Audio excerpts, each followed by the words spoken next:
Idineklara ni Pangulong Ferdinand Marcos Jr. ang isang taong state of calamity sa buong Region 8 o Eastern Visayas upang bigyang daan ang agarang rehabilitasyon ng San Juanico Bridge na pangunahing tulay na nag-uugnay sa Samar at Leyte. Sa ilalim ng Proclamation No. 920, nakasaad na epektibo ang state of calamity simula June 5 na maaari namang mapalawig o bawiin depende sa sitwasyon ng tulay. Ang hakbang ay kasunod ng rekomendasyon ng National Disaster Risk Reduction and Management Council na nagbabala sa posibleng panganib na dulot ng limitadong kapasidad ng San Juanico Bridge para sa mga bumabiyahing sasakyan.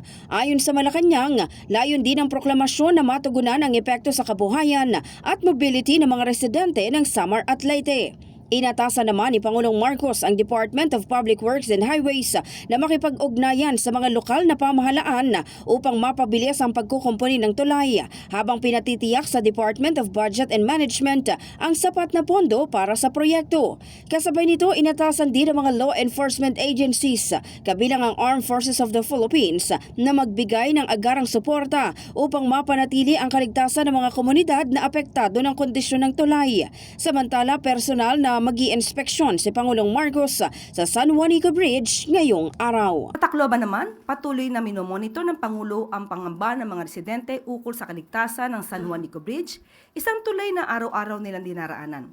Ngunit ngayon ay pinangangambahang hindi naligtas.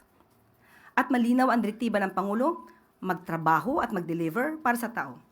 Ito po ay bahagi ng mas malawak na proseso ng pagsusuri sa performance ng mga ahensya at opisyal ng pamahalaan. In the heart of changing lives, ako si Brigada Maricar Saragan ng 105.1 Brigada News FM Manila, The Music and News Authority.